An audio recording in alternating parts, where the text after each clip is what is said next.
Douglas Bickford here. It is the 12th of March 2022 at 5:44 a.m. here in Klamath Falls, Oregon. It's a Saturday, and I am broadcasting out of my 105-year-old house here. I got 9 cats, and one of them was... You okay over there, buddy? Anyway, so I am teaching self-esteem out of this book, right? Hold on a second. Let me adjust this thing. I got 2 things going here. I'm recording live on Facebook, and I'm recording the video on my laptop at the same time. So that's why I have to look over there and make sure I'm looking good, right? Okay, so anyway, good morning to you all out there. And it's going to be a great day, and you're all full of goodness, and you're not born bad like all the religions tell us, okay? That's how they got us. And the Bible and all the so-called holy books were written by man to control you. And that's true. And Douglas Bickford is very confidently telling you that. So, you can turn me off if you want to, but I got a very important message. And it comes out of a book right here. It's called The Portable Therapist. It was written by a doctor of psychiatrist. She has a degree, a PhD in psychology. Then she has a master's in philosophy. Okay, so everything I'm getting and I'm teaching is coming from a psychiatrist, folks. It doesn't come from Douglas Bickford. And she put all her wisdom from her many years of going to school, probably like 14 years or something, in this book right here. Okay, because she wrote this book so her clients could get a healthy mind. Okay, and this book was published in 1992, folks. That's why you don't see her anywhere. Okay, I am the only one teaching her concepts out of this book on the internet, on the television, anywhere.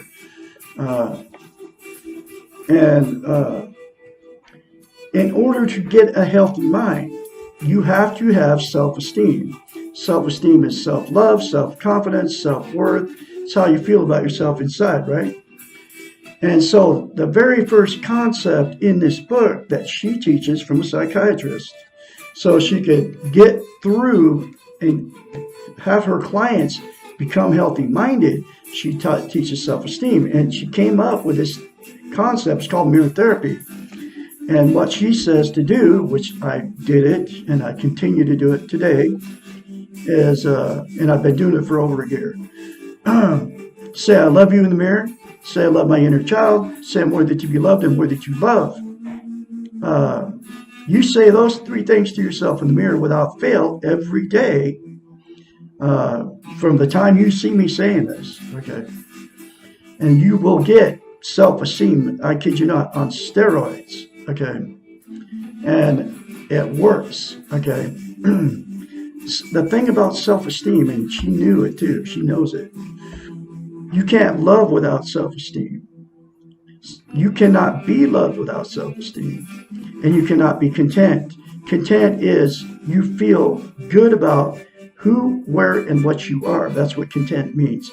And it's also internal peace. You can't get that, be content or love or be loved without self-esteem. So content means if I have it now, I'm totally content with who, what, and where I am. And I have internal peace. I'm not happy all the time. But now that I've attained self-esteem because of mirror therapy, I'm have this inner peace that I never had before. And I've had it for over a year, a little bit over a year now. Because I started going through this book and saying I love you in the mirror therapy, of January, February of 2021. Okay, but you can't love or love without self-esteem. So what happens to people is they get in toxic relationships because you will attract somebody just like you. If you don't have self-esteem, you'll attract somebody that doesn't have self-esteem. If you have self-esteem, you'll attract somebody that has it. And what happens in these relationships, since two people that don't have self-esteem can't love and you can't be loved, okay? So you get with somebody that can't love you, they won't love you because they can't love you because they don't have self-esteem, because they don't love themselves. And then you can't love or be loved without self-esteem. So then you start fighting and arguing. The cheating starts, the drinking, the drug use, the getting in the car, going down the road and trying to get away from these people. And then love turns to hate, folks. And then what happens is either your relationship jump like I've done, because I didn't know what was going on. I couldn't stand all the fighting and arguing.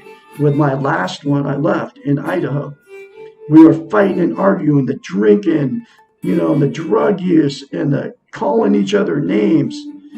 But it was neither one of our faults. Neither one of us had self-esteem. Now that I know what happened to me, that's why I've been married 4 times. That's why you've been married more than once, or you've been in many bad relationships, right? So there's 2 things that'll happen. Either your relationship jump like me, okay, which I've done my whole life, and I'm 66, folks, or you will stay in a toxic relationship forever because you're afraid to leave them. You have nowhere to go. You don't want to be a failure, okay? And so you'll just put up with both of you will put up with abusing each other forever. This is what happens without self-esteem. But you can change it all, get a healthy relationship, and be content if you say those 3 things to yourself in the mirror daily without fail. I love Douglas Bickford. I love my inner child. I'm worthy to love and worthy to be loved. That to myself every day for over a year made it so I have a healthy mind. And there's many other concepts in this book that will give you a healthy mind. Okay? So anyway, all that said and done, I can be your mentor when you start going through the change. 458-232-5238, and you will start going through a change if you say those 3 things to yourself in the mirror instead of criticizing yourself, folks. In the mirror in the morning, it'll take you less than 10 seconds. Okay? You are what you say you are. If you say, I love you in the mirror, that's what you will do to yourself. The more you say it, the more you believe it. And you are what you say you are, because what comes out of your mouth comes out of your heart.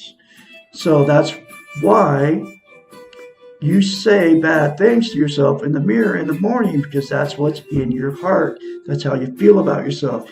You can change your whole world by saying good things to yourself in the mirror. And 3 of the things you can start with: I love you, I love my inner child, I'm worthy to be loved, I'm worthy to love.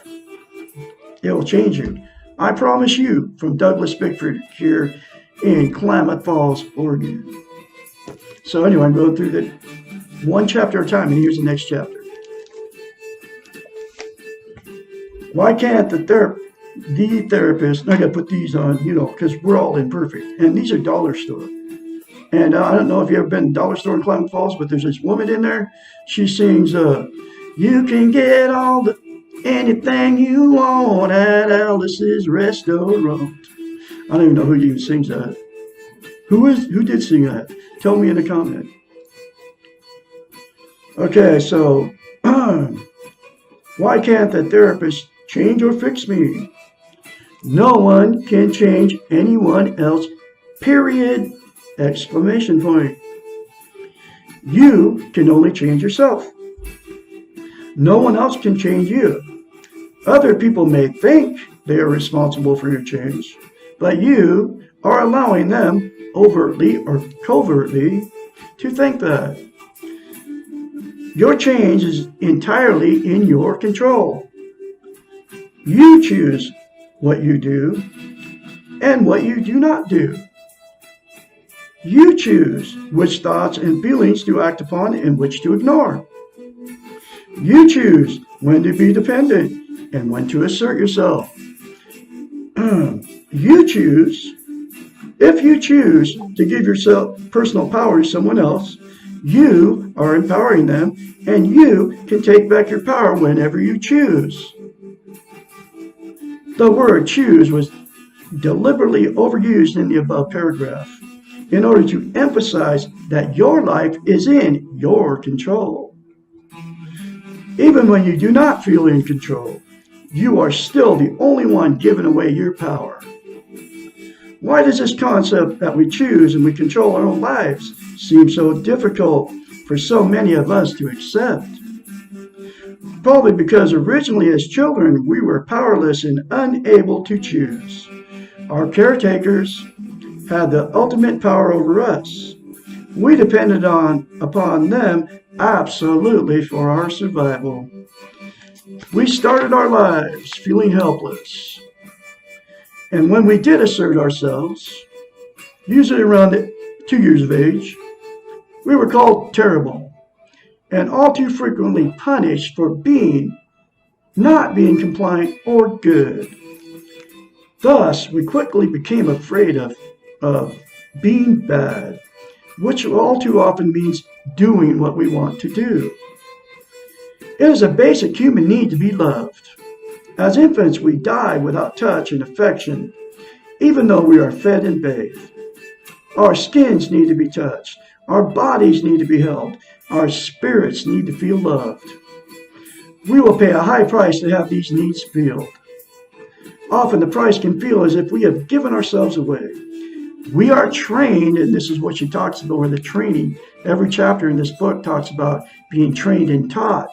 Okay, so here we go. Here's one of them, the examples. And she wrote the book 30 years ago, folks, before there was ever social media. We are trained to give away our power, give our power away, and that those who take our power will then give us love in return. Unfortunately, they do not. The paradox here is that people love whole people, those with their personal power intact, much more readily than they love helpless, dependent people. As children and as adolescents, we learn that what we want must be subverted by our more powerful parents, teachers, and peers. When then do we learn that it is safe to show our personal power? If we are lucky, we learn it from having healthy relationships or having wise role models. If we have not found the relationship or the role model, then the therapist can serve this function. I can help you, folks. I'm a self-taught therapist, okay? And that's I'm going through a therapist book. I can help you, and that's why I gave you my phone number. I can encourage you along the way, okay? I'm seriously, I've been through the change, and that's exactly why I'm here, teaching out of this book, so I can help all of you out there attain self-esteem, so you can get in a healthy relationship, so you can love yourself, and so you can get out of toxic relationships, because it will give you the strength and the power to remove yourself from people that will abuse you, okay? And there's billions of you in these relationships right now. Yes, I said billions with a B, folks, okay? Because of our training, nobody's teaching us how to love ourselves. In fact, they're saying it's a bad thing to love ourselves, which all it is taking care of your own needs, okay? The therapist or role model or loving friend cannot change you, but they can provide an atmosphere and environment conducive to change. And they can encourage you to assert yourself, to claim your personal power, to take risks, to make mistakes, and to know that you are accepted and esteemed at all times. No one can change you. The opposite is also true. You can change no one except yourself. And that's exactly what I've done. I've changed myself. Okay. Because nobody can change me but me. And I figured out how to do it. And those 3 things to yourself in the mirror will give you the strength and the courage to change yourself. Okay. The therapist will help you focus your attention on yourself. The time and energy that you spend on changing yourself will result in you feeling more powerful, more in control of yourself, and you will benefit and take credit for what you have done. Woo! That's a very powerful chapter, folks. But they all are, okay? You have it in you. You can change yourself, okay? And if you're in therapy right now, and they're not teaching you how to love yourself, then you're wasting your time and your money. Because you get this book, it's very cheap, between 5 and 15 bucks. You can get it on Amazon. It'll come right to your front door. And this is my second copy. Okay. And I actually got a used copy, and the binding was falling off. But you can all get the book, folks. Read this stuff for yourself in black and white. I guarantee you, you will change from the inside out if you do those 3 things to yourself in the mirror. Anyway, I'm going to have another chapter for you tomorrow. What is success? Chapter 16 from Dr. Susanna McMahon. You all remember that you weren't born bad, like all the religions tell us. And you're full of goodness. I believe God, I call it the Great Spirit, lives inside all of us. And we were not born bad. And I believe that He lives in you just like He lives in me. And they don't want us to know that. I'm talking about the governments of the world. That's why they came up with religion. That's why man wrote all the so-called holy books. Anyway, this isn't a religious discussion. I'm teaching out of a psychiatrist. That's my personal beliefs. You can believe whatever you want. I'm not, I won't judge and condemn and criticize you for whatever you believe. You don't have to believe like me, and we can still remain friends. Okay? That's the way I believe, because you believe in a different, or call God a different thing, Jesus, Muhammad, or, Allah, Jehovah. It's not a good reason for us to fight, okay? And I refuse to fight with my fellow human beings that have the Spirit of God living in them just like I do, because we are all connected, folks. Anyway, I'll have more for you tomorrow. Y'all have a great day out there.